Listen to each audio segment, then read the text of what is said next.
Baru Kelayar adalah nama sebuah danau di Kalimantan Selatan. Danau ini berada di dataran tinggi Balangan, dulu masuk wilayah Kabupaten Hulu Sungai Utara, sekarang menjadi Kabupaten Balangan.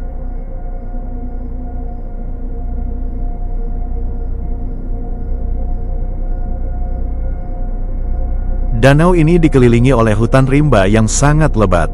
Warna airnya agak kehitaman karena pengaruh lumpur dan tanaman air yang tumbuh di atas danau tersebut. Konon menurut para warga kedalaman danau ini sampai saat ini tidak diketahui seberapa dalamnya. Menurut orang terdahulu di tengah danau ada terdapat satu tiang layar dari bangsa Portugis yang dahulu berdagang ke daerah tersebut. Hingga dinamailah Baru Kelayar. Sampai saat ini tempat tersebut dianggap sangat angker oleh warga sekitar. Selain banyaknya binatang buas seperti ular piton, tempat itu juga terkenal dengan banyaknya makhluk-makhluk astral yang suka mengganggu warga.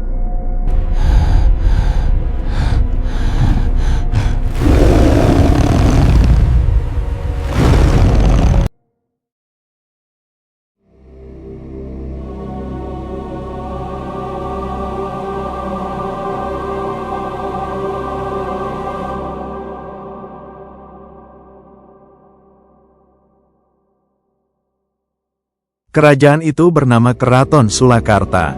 Rajanya bergelar Datuk Temenggung Narodipa. Kerajaan Sulakarta aman dan makmur. Rakyatnya hidup damai dan sejahtera. Temenggung Narodipa memerintah dengan adil dan arif bijaksana. Wilujeng rawuh tamuku, selamat datang di balai pertemuan kami yang agung.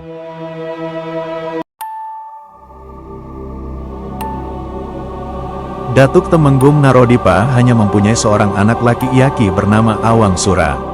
Ia seorang pemuda yang baik budi pekertinya, gagah perkasa dan tampan. Ia mempelajari bermacam-macam ilmu pemerintahan dan juga ilmu bela diri. Oleh ayahnya, Awang Sura diberi sebuah pedang sakti bernama Macan Putih. Pak Rombi adalah seorang nelayan. Ia tinggal di tepi danau bersama istri dan seorang anaknya laki-laki bernama Rombi. Pak Rombi juga mempunyai sawah dan kebun buah-buahan. Sawah dan kebunnya tidak luas, tetapi cukup untuk mereka bertiga.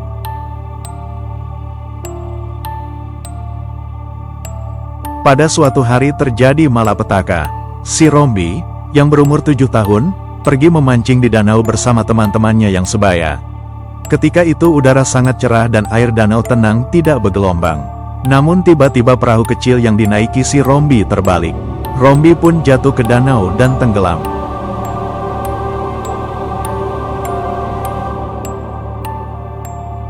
Melihat kejadian itu, kawan-kawan Rombi menjerit dan berteriak-teriak minta tolong.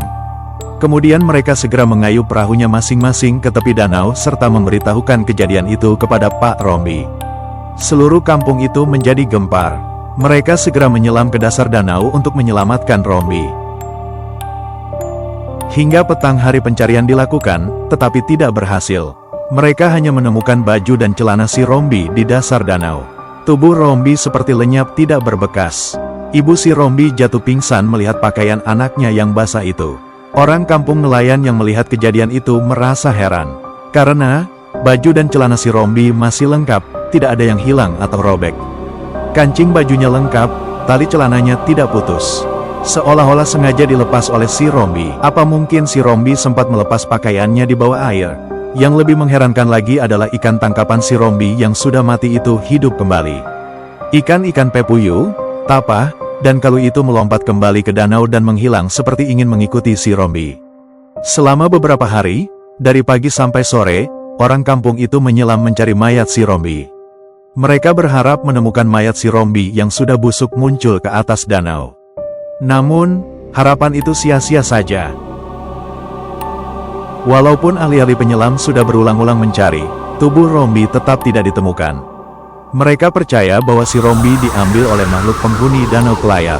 Mereka yakin Danau Kelayar memang angker dan penghuninya makhluk yang sakti.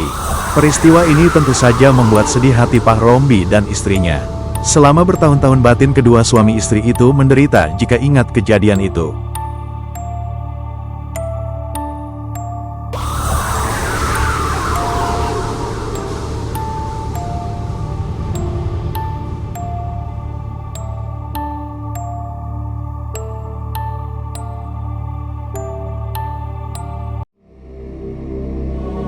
kasih.